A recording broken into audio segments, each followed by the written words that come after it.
Welcome back to the Mac and Mike commentary. We promised you if you stop back every now and again, you would hear us talking about the vagaries and absurdities of life. I've been nagging the living crap out of Mike to try to get him to talk about a word that I think needs to be discussed. I hear it so often in our society today. I hear it on TV and radio and general conversation, and that word is deserve. You know, I was just listening the other day to television commercial, and of course, this is the time when everyone is in the Medicare enrollment time frame. So all these commercials come on and, do you have Medicare? Are you getting all the benefits you deserve? And I think it's worth talking about the word deserve, because my question to Mike was, what does anyone truly, really deserve? And I think what I'm getting at with this is that we talked a little bit in one of our previous videos about the truth, and I think deserve is much like that. I think it's misunderstood, and I think people use it in a way that really means that they've worked hard for something. And just because you worked hard doesn't mean you deserve a specific outcome. And in that way, I think that word deserve is one of the absurdities of life. If I work hard for something, do I deserve a specific outcome? How about you be the judge of that? But here's what I'd like to say. We live in the greatest country in the world. The United States of America is absolutely the greatest country in the world. We live in a country that there's more opportunity for more people who get anywhere on the social economic ladder. Starting from the bottom, from the midpoint, or from the top, you're able to increase your wealth or your possessions or whatever because of the economic system that we have and because of the freedoms and liberties that we enjoy. So I think that deserve is the wrong word to use. Let me say this. If I start a job and I'm working towards accomplishing a specific thing, and I work as hard as I can, and I do everything that's in my power to accomplish the task that I want to accomplish, but I fall short, the fact that I worked hard, does that mean that I deserve the outcome that I was looking for? Because that's a fallacy, I think. What does anyone actually deserve? You have an answer to that, Mike?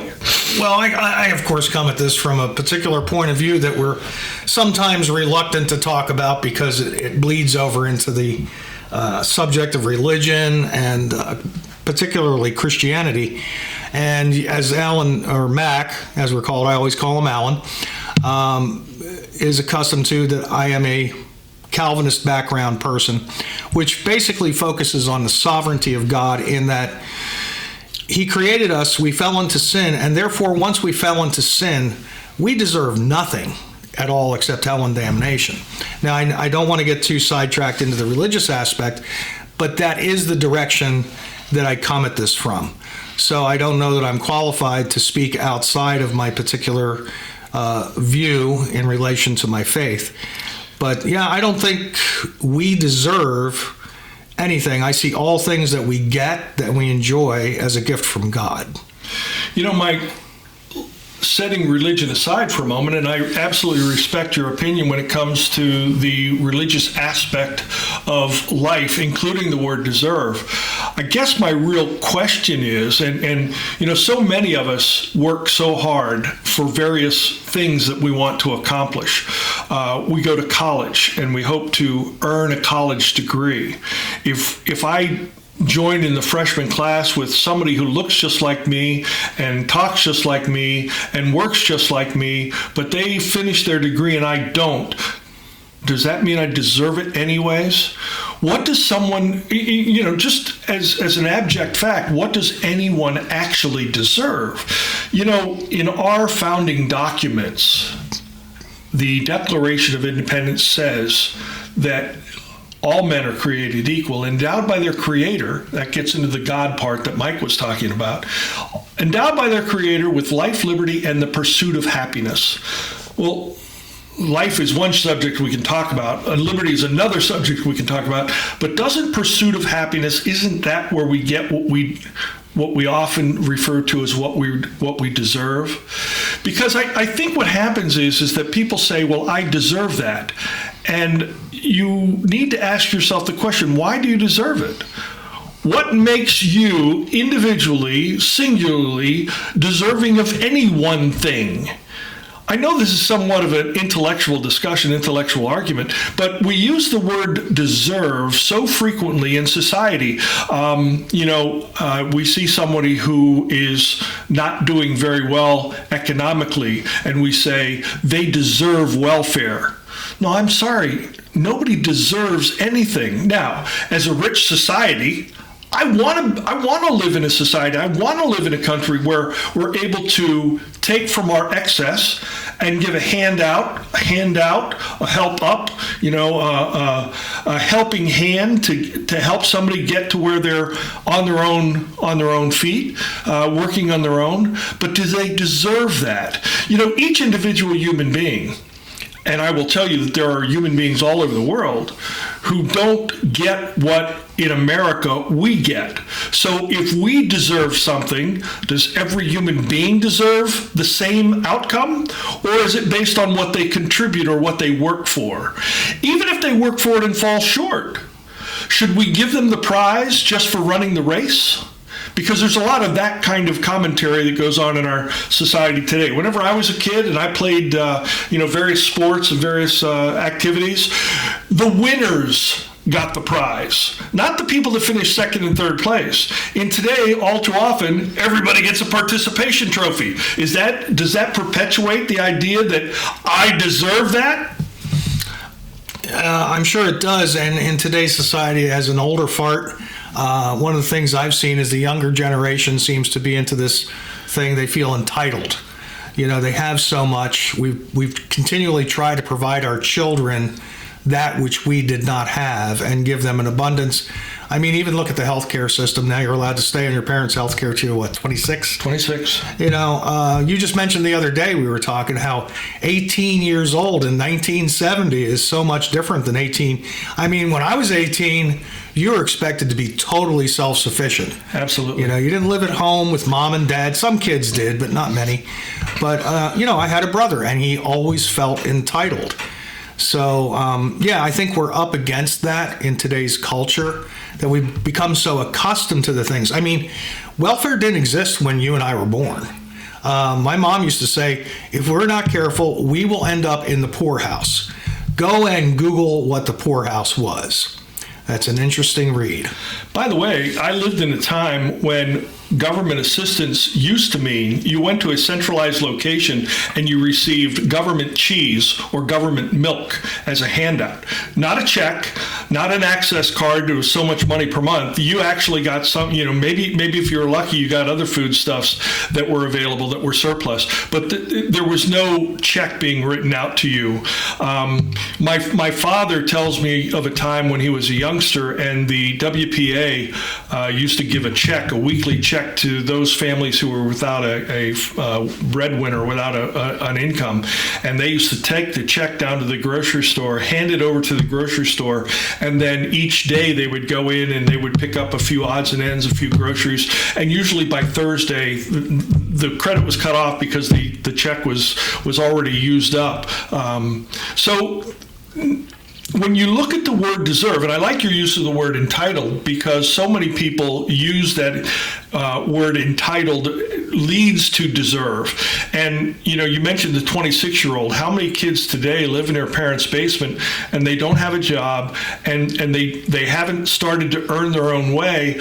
Yet when they get out on their own, they expect to start with the 3-bedroom, 2-bath, split-level home that mom and dad worked their entire life for, right? That's what they want as a starting point. Otherwise, they'll live in mom and dad's basement until they get that. That leads to the whole concept of deserve.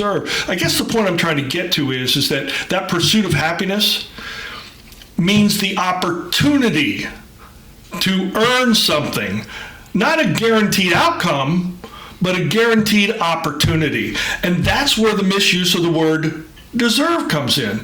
I'd like you to provide your own examples of people that you know that, quote, deserve something.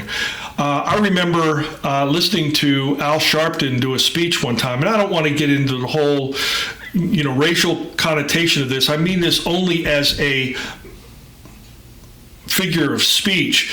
He was giving a speech and he said, the guy down the street's got a 50-inch TV. 50-inch flat screen TV. Where's my 50-inch flat screen TV? Well, the answer is to Mr. Sharp and anybody else who says something like that is go get a job and earn the money to buy your own 50-inch flat screen TV, because that's the way it works in the United States of America. You're not guaranteed any specific outcome. You're not guaranteed any specific, I deserve this. You're guaranteed an opportunity. And that's where the whole thing about deserve falls flat on its face. And, there's so many different ways in which we can illustrate this, but I think the word deserve is often overused and used inappropriately, because truth is, Mike, whether you're talking from a religious perspective or whether you're talking about just from a human perspective, nobody deserves anything. Yeah, if you want to get outside of the religious aspect, one of the best books and or movies, if you're into it, is Ayn Rand's Atlas Shrugged. It's a great 3-part series in the movie. If you're not into reading the books, I think you can get it on Netflix or some other place. And it's kind of funny because there's different actors through this period of time. They did this 3-part book over several years. So the characters, their names remain the same, but the actors and actresses differ. But it really brings home exactly what Mac is talking about. It's do you work for what you get, and how much can you take from another person who has earned to give to someone who hasn't earned? And I guess that's the struggle that we're always facing here in America. Thomas Edison, when he was working on the light bulb, worked long and hard on trying to develop the light bulb. And the trick to the light bulb was the filament. And he tried virtually, literally, I believe, 10,000 different filaments trying to perfect the light bulb. And he was interviewed one time and he mentioned that he had tried all these various filaments for light bulbs. And the interviewer says to him, well, Mr. Edison, I imagine you probably consider yourself a failure because you've tried 10,000 filaments and you've not perfected it yet.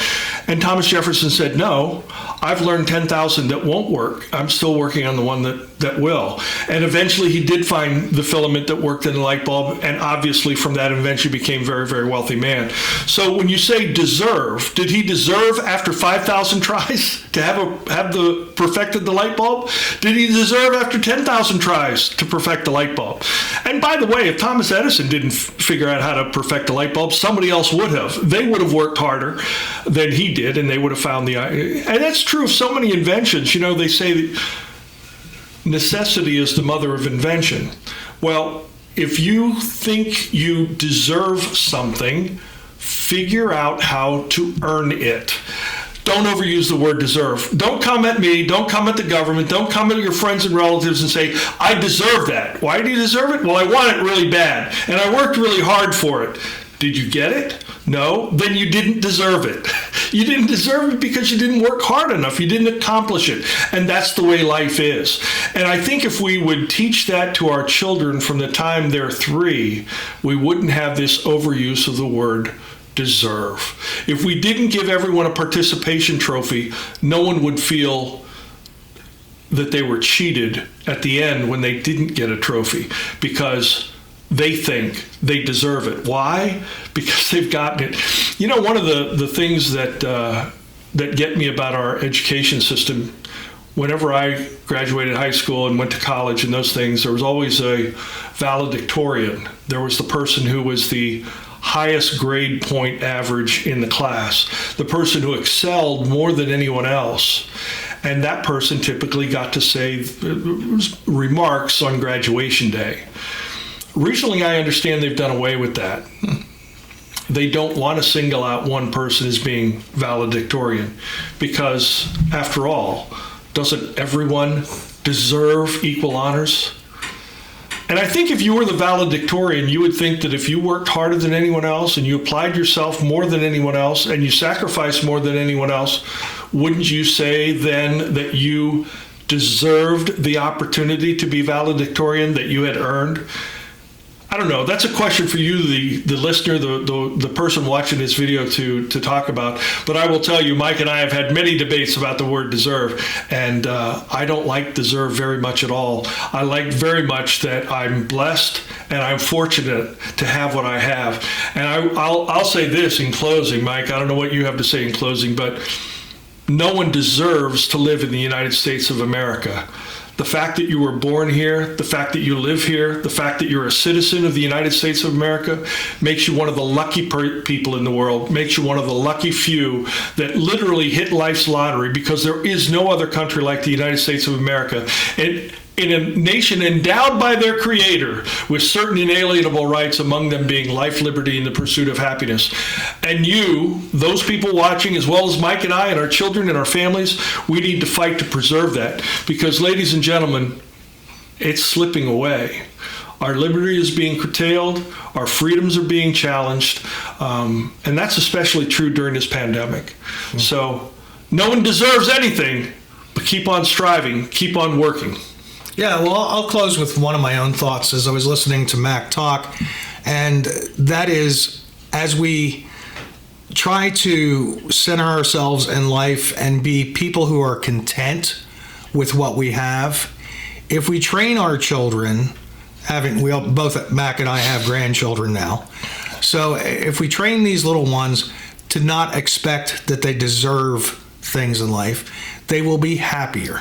And that's, I think, a good closing point, that if you want to be a happy individual, somebody who's content, if you want to raise children who are happier and more content, teach them that they don't deserve anything, and that the things that they do have, if you're a Christian like me, you can say, well, it's the grace of God, it's a gift from God, or you can just explain to your children that you're fortunate to have been born in this country and in the set of circumstances that you are to have what you do. So I'm going to leave them with one last thought. I can't let you have the final word, Mike. All right. Here's the one last thought I'd like to give you. The richest man in the world is not the man who has the most, but rather the man who needs the least. Think about it. Amen. Thanks for stopping by today. It's good seeing you all.